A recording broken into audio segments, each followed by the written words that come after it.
हाँ भाई चलो। कल हम लोग लास्ट में बात कर रहे थे गामा रेडिएशन की पदार्थ के साथ अन्योन्य क्रिया के बारे में।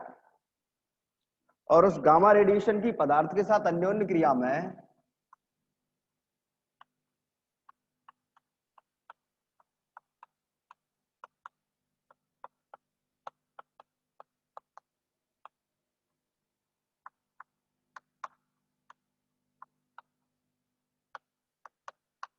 उसमें हम एक रिजल्ट पर पहुंचे थे। हमने माना था कि हमारे पास एक पट्टिका है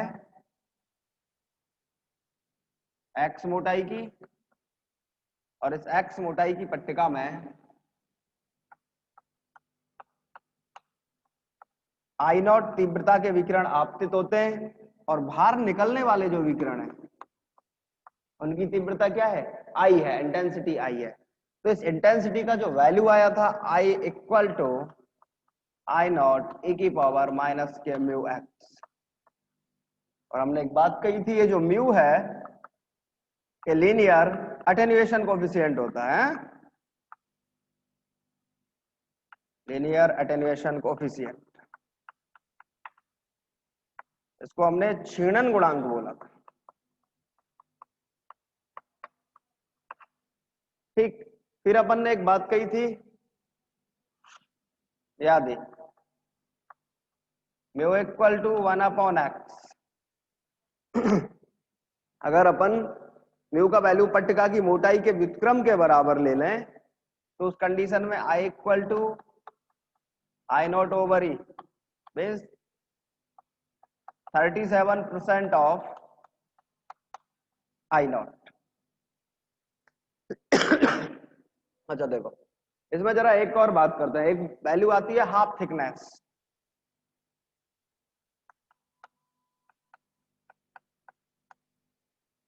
अर्ध मोटाई, मीनिंग क्या है अर्ध मोटाई का? इसका एक सिंपल सा मीनिंग है। वो कहता है पट्टिका की वह मोटाई जिसके द्वारा गामा किरणों को पार करने में जो तीव्रता है वो क्या रह जाए? आधी रह जाए। तो उसे अपन क्या कहेंगे? अर्ध मोटाई कहेंगे। ठीक, चलो सिंपल सी बात। पट्टिका की वह मोटाई जिसे गामा किरणों द्वारा पार करने पर तीव्रता का मान प्रारंभिक तीव्रता का आधा रह जाए। दोबारा सुने, पट्टिका की मोटाई का वह मान जिसे पार करने में आपतित गामा विकिरणों की तीव्रता प्रारंभिक तीव्रता की क्या रह जाए? आधी रह जाए, उसे अपन क्या कहेंगे? अर्ध मोटाई कहेंगे। इसका मतलब आई का वैल्यू आई नॉट बाई 2 रह जाए, तो I naught by 2 is equal to I naught e की power minus k mu x की पावर 1/2। ये एक्स हाफ है, ठीक है। चलो इसको जरा सॉल्व करो। ये 2 इक्वल टू ई की power mu x half, log ले लो, लॉग लोगे तो log 2 is equal to mu x half. आपको एक्स हाफ का वैल्यू चाहिए, x half is equal to log 2 का वैल्यू तो पूरे 0.693 अपॉन म्यू। अच्छा देखो, इसके अलावा कल अपन एक चीज के बारे में और डिस्कस कर रहे थे, उससे रिलेट चीजें अपन को आगे पढ़नी है, इसलिए अपन थोड़ा सा लिंकअप कर रहे हैं उस चीज को। अपन ने ये कहा था ये जो म्यू का वैल्यू है ये पदार्थ के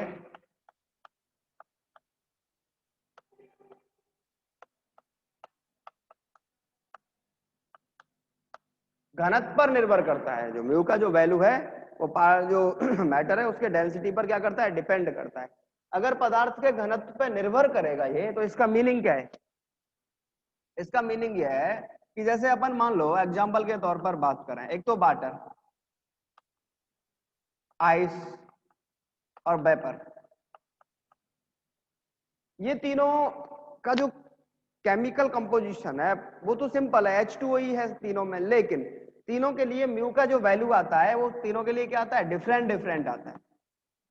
एक्चुअली उसका रीजन क्या है? उसका रीजन ये है क्योंकि वाटर का डेंसिटी अलग होता है, घनत्व अलग होता है, और आइस बर्फ का डेंसिटी अलग होता है, और वेपर बाष्प का डेंसिटी, जो जल बाष्प है उसका डेंसिटी क्या होता है? अलग होता है। तो इनका डेंसिटी अलग होता है, इसका मतलब इनके लिए म्यू का वैल्यू क्या आता है? अलग अलग आता है। अपन एक ऐसा कोफिशिएंट, एक ऐसा लीनियर अटेन्युएशन कोफिशिएंट शो करेंगे जो द्रव्यमान पर, जो क्या कहते हैं, घनत्व पर जिसकी निर्भरता नहीं हो। ठीक है, आओ जरा देखो एक बार की, और उसे अपन लिखते हैं म्यू एम से is equal to mu over rho, और इसका नाम होता है द्रव्यमान क्षीणन गुणांक।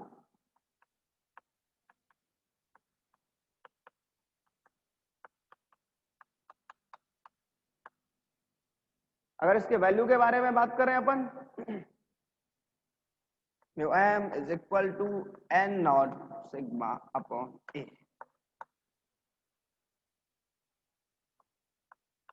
ये आपतित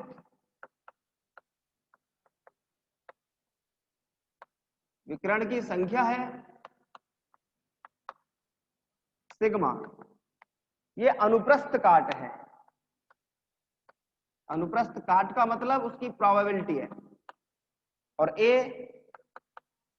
इस पट्टिका का क्षेत्रफल है,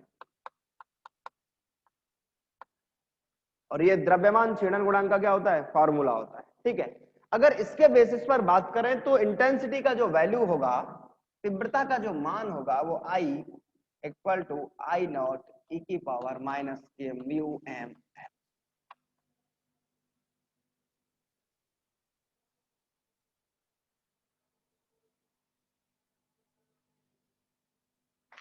ठीक है, ये एक सिंपल सा मैटर है इस गामा रेडिएशन के बारे में। अब अपना काम क्या है, ये जो गामा पार्टिकल है या गामा जो रेडिएशन है, इसके तीन इफेक्ट अपन को पढ़ने हैं। इसके क्या होता है? तीन इफेक्ट होते हैं। ये जब पदार्थ के साथ रिएक्ट करता है, अन्योन्य क्रिया करता है, इंटरेक्शन करता है, तो इसके तीन इफेक्ट निकलते हैं। एक एक करके तीनों इफेक्ट के बारे में जानकारी लेंगे अपन। जरा आओ सुनो पहले।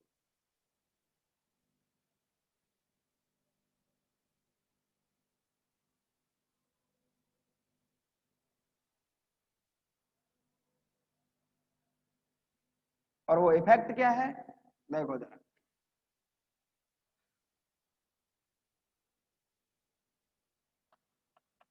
गामा विकिरण द्वारा पदार्थ में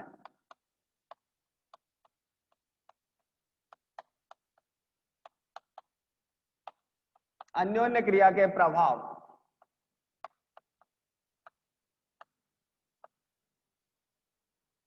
देखो सबसे पहला जो इफेक्ट है वो होता है प्रकाश विद्युत प्रभाव, फोटो इलेक्ट्रिक इफेक्ट। ठीक है, दूसरा इफेक्ट है इसी का कॉम्पटन इफेक्ट,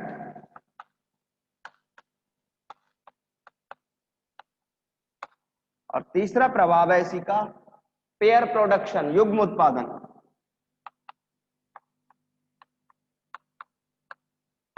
अच्छा सुनो, सबसे पहले प्रकाश विद्युत प्रभाव, फोटो इलेक्ट्रिक इफेक्ट के बारे में बात करते हैं अपन।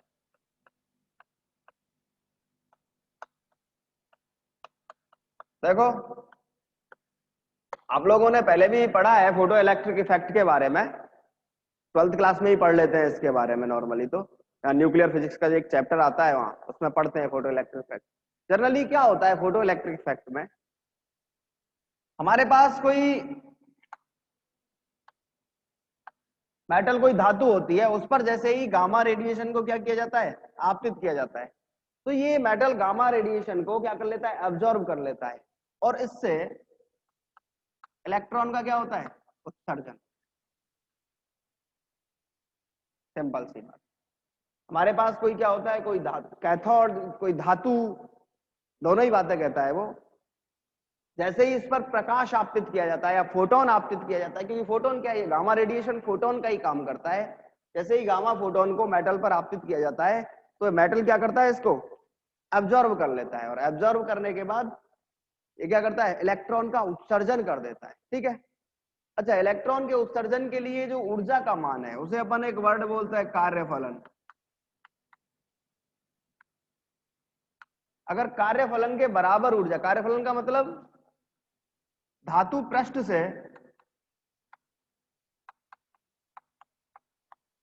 इलेक्ट्रॉन के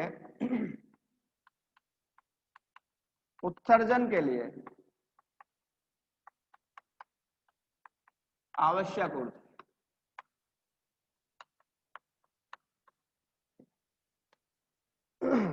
कार्यफलन के बराबर एनर्जी तो लेके क्या करता है, वो इलेक्ट्रॉन का उत्सर्जन कर देता है, और बची हुई जो ऊर्जा है गामा फोटोन की, उससे इस इलेक्ट्रॉन को क्या मिल जाती है, काइनेटिक एनर्जी मिल जाती है, गतिज ऊर्जा मिल जाती है। हाँ, आइंस्टीन ने इसके बारे में बात कही थी।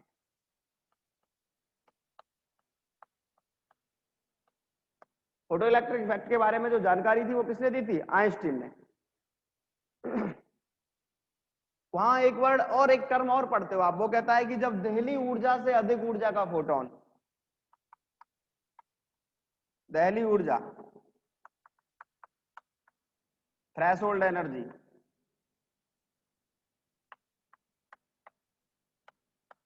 वह न्यूनतम ऊर्जा जो धातु पृष्ठ से इलेक्ट्रॉन निकालने के लिए आवश्यक है, वो क्या है, दहली ऊर्जा है, थ्रेशोल्ड एनर्जी है। ठीक है, और ये किसकी होती है, गामा फोटोन की। गामा फोटोन की वह न्यूनतम ऊर्जा जो धातु पृष्ठ से इलेक्ट्रॉन का क्या कर दे, निष्कासन कर दे, उत्सर्जन करा दे, उसे अपन क्या कहेंगे, दहली ऊर्जा। और इलेक्ट्रॉन, धातु पृष्ठ से इलेक्ट्रॉन के उत्सर्जन के लिए जो आवश्यक ऊर्जा है वो क्या है, कार्यफलन। ठीक है, कार्यफलन के बराबर ऊर्जा लेके तो वो क्या करता है, धातु पृष्ठ से इलेक्ट्रॉन बाहर निकल आती है, और बची हुई एनर्जी उसको किसको मिल जाती है, काइनेटिक एनर्जी की फॉर्म में मिल जाती है, गतिज ऊर्जा की फॉर्म में मिल जाती है। ठीक है,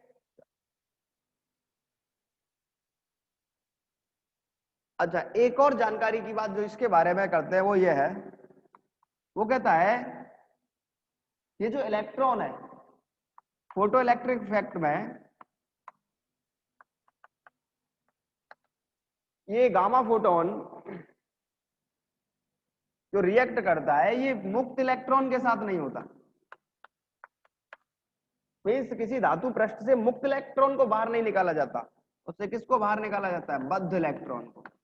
जो बाउंडेड स्टेट का इलेक्ट्रॉन होता है उसको बाहर निकाला जाता है, फ्री इलेक्ट्रॉन को बाहर नहीं निकाला जाता। ठीक है, अच्छा होता क्या, अपन मान लेते हैं, माना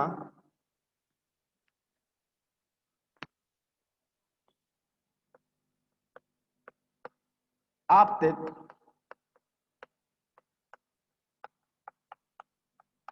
गामा फोटोन की ऊर्जा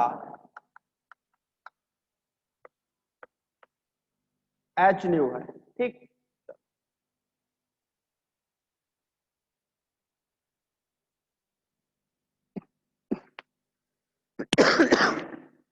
इलेक्ट्रॉन की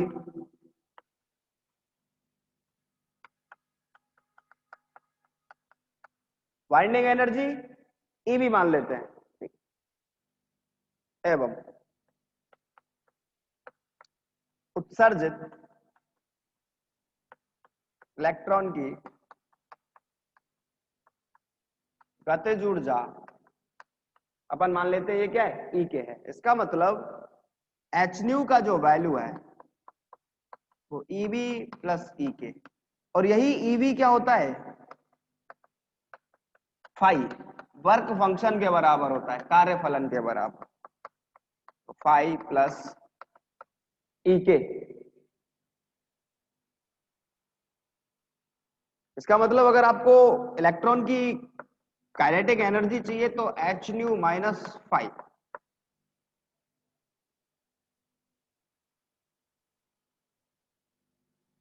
देखो जरा एक बार की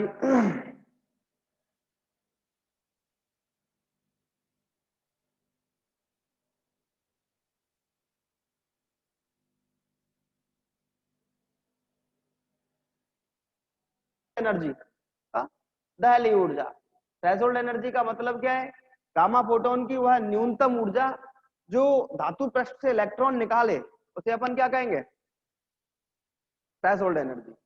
फोटो इलेक्ट्रिक इफेक्ट में मुक्त इलेक्ट्रॉन को बाहर नहीं निकाला जाता, किसी बाउंड स्टेट के इलेक्ट्रॉन को क्या किया जाता है, बाहर निकाला जाता है। उसका रीजन है, जब मुक्त इलेक्ट्रॉन को बाहर निकालने के साथ इस प्रोसेस को करते हैं तो मोमेंटम के जो कंजर्वेशन का जो लॉ है, एनर्जी और मोमेंटम कंजर्वेशन, वो दोनों फेल हो जाते हैं।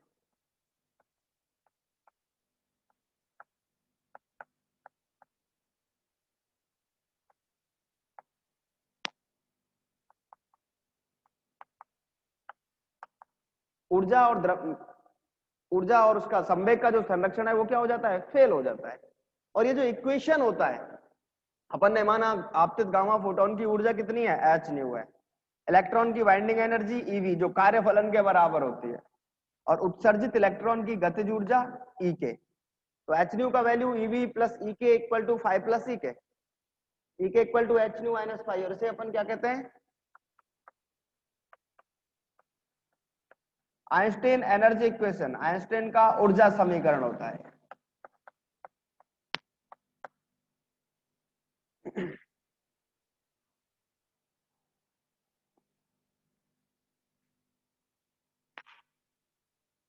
चलो फिर आगे बात करते हैं इसके बारे में। ये प्रकाश वैद्युत प्रभाव के क्षेत्र के बारे में बात करता है कि उसका जो परिक्षेत्र है, क्रॉस सेक्शन है, उसका वैल्यू क्या होगा।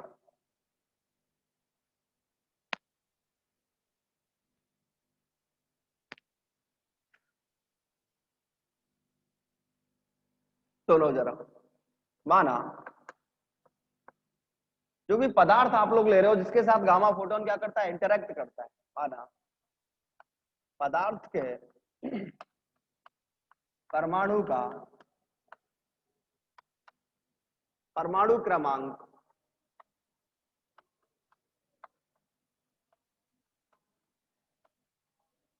Z1 है।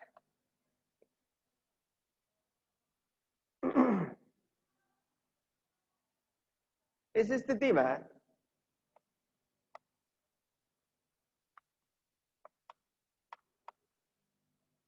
फोटो इलेक्ट्रिक इफेक्ट का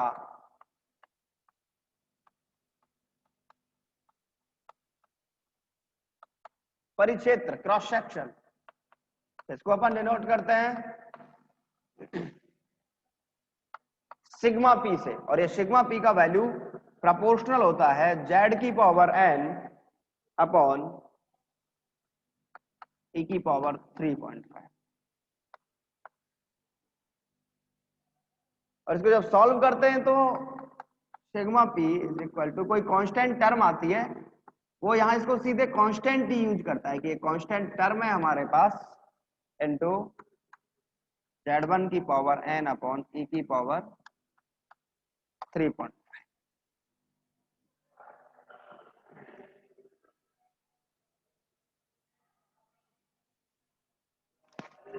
अब देखो ये जो वैल्यू है n का वैल्यू, ये जो यूज करता है आइंस्टीन, वो 4 से 5 करता है, एक बात। दूसरी बात वो ये कहता है कि सिग्मा पी का जो वैल्यू है वो प्रोपोर्शनल है जेड की पावर एन के। इसका मतलब जिसके लिए जेड का वैल्यू ज्यादा होगा उसी के लिए सिग्मा पी का वैल्यू ज्यादा होगा। इसका मतलब उच्च परमाणु क्रमांक वाले, हाई एटॉमिक नंबर वाले जो पार्टिकल्स हैं, उनके लिए प्रकाश विद्युत प्रभाव, फोटो इलेक्ट्रिक इफेक्ट ज्यादा प्रभावी होता है। अपन जब तीनों में कंपेयर करेंगे तो अपन ये बात बोलेंगे कि जहां जेड का वैल्यू ज्यादा होता है, मींस अगर जेड का वैल्यू ज्यादा है किसी पार्टिकल के का, तो उस पार्टिकल में सिग्मा पी का वैल्यू भी क्या होगा, ज्यादा होगा। मतलब अगर किसी उच्च परमाणु क्रमांक वाले पार्ट के पास आपने किसको भेजा है, गामा फोटोन को भेजा है किसी उच्च परमाणु क्रमांक वाले परमाणु के पास, तो उस परमाणु से प्रकाश विद्युत प्रभाव होने की जो प्रक्रिया है, या फिर अगर अपन कहें कि संभावना है, ये जो सिग्मा पी है ये प्रोबेबिलिटी है। सिग्मा पी जिस वर्ड को कह रहे हैं वो है क्या, फोटो इलेक्ट्रिक इफेक्ट होने की प्रोबेबिलिटी है। इसका मतलब उसकी प्रोबेबिलिटी क्या होगी, ज्यादा होगी। ठीक, तो ये सिंपल सी बात फोटो इलेक्ट्रिक इफेक्ट के बारे में है हमारे पास। ठीक है, अगला पार्ट अपन डिस्कस करेंगे कॉम्पटन इफेक्ट के बारे में। जरा देखो एक बार की, फिर अपन कॉम्पटन इफेक्ट के बारे में बात करते हैं।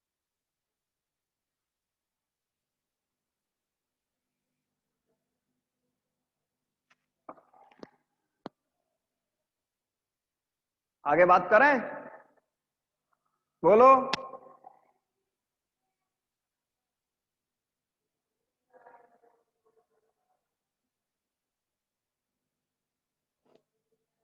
आगे बात की जाए।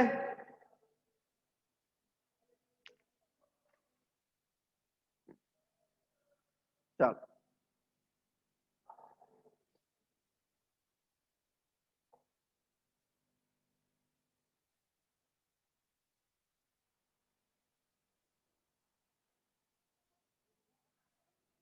देखो जरा एक बार।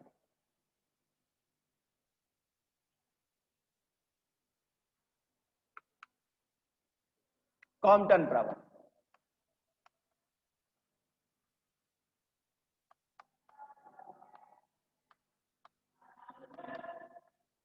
अच्छा सुनो, कॉम्पटन इफेक्ट के बारे में क्या बात है। इसमें क्या होता है, जब गामा फोटोन इलेक्ट्रॉन के साथ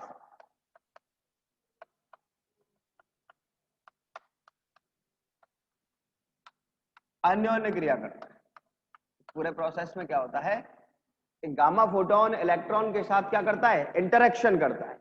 जब गामा फोटोन इलेक्ट्रॉन के साथ इंटरेक्शन करता है तो उस पूरी प्रोसेस में दो चीजें होती हैं। एक तो होता है हमारे पास प्रकीर्णित फोटोन, ठीक, और एक दूसरा पार्ट होता है हमारे पास प्रतिक्षिप्त इलेक्ट्रॉन, इसको कहता है स्कैटर्ड फोटोन और रिकॉइल इलेक्ट्रॉन। दो पार्ट होते हैं अपने पास, ठीक। अच्छा सुनो, जनरली जो कॉम्पटन है ये एक साइंटिस्ट है, आर्थर हेली कॉम्पटन।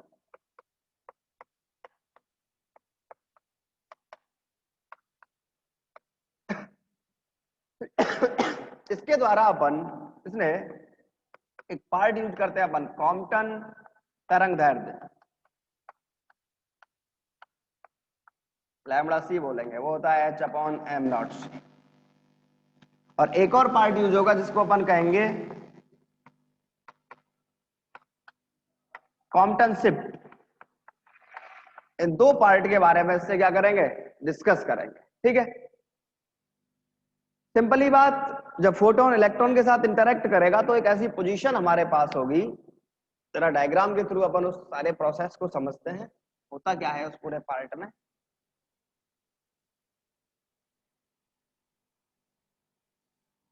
ये इलेक्ट्रॉन रखा है, मान लेते हैं ये क्या है, एक इलेक्ट्रॉन है।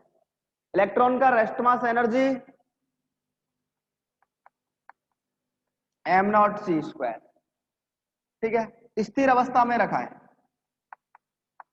और अगर स्थिर अवस्था में रखा है तो इसका संवेग का वैल्यू क्या होगा, 0 होगा। एक hν एनर्जी का फोटोन यहां से आता है और इससे क्या करता है, टक्कर करता है, ठीक है। उसकी एनर्जी इक्वल टू hν और उसका संवेग hν/c। चलो दूसरी बात देखो, स्थिर अवस्था में रखा हुआ ये इलेक्ट्रॉन मुक्त इलेक्ट्रॉन भी होता है, जरा ये चीज भी अपन को ध्यान रखनी है। ये क्या है, मुक्त इलेक्ट्रॉन है। प्रोसेस क्या होती है, जैसे ही ये फोटोन इस इलेक्ट्रॉन से क्या करता है, टक्कर करता है, टकराता है, तो फोटोन तो इसके जो मैन एक्सिस है, जिधर से फोटोन क्या हो रहा था, आपतित हो रहा था, उधर से किसी थीटा एंगल से क्या हो जाता है, स्कैटर हो जाता है। पहले उसकी एनर्जी hν थी, अब उसकी एनर्जी इक्वल टू hν' हो गई, और उसका जो संवेग है वो हो गया hν'/c। ये इलेक्ट्रॉन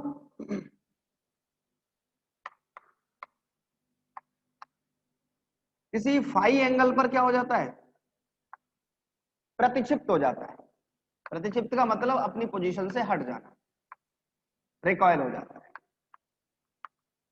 और ये प्रकीर्णित फोटोन है।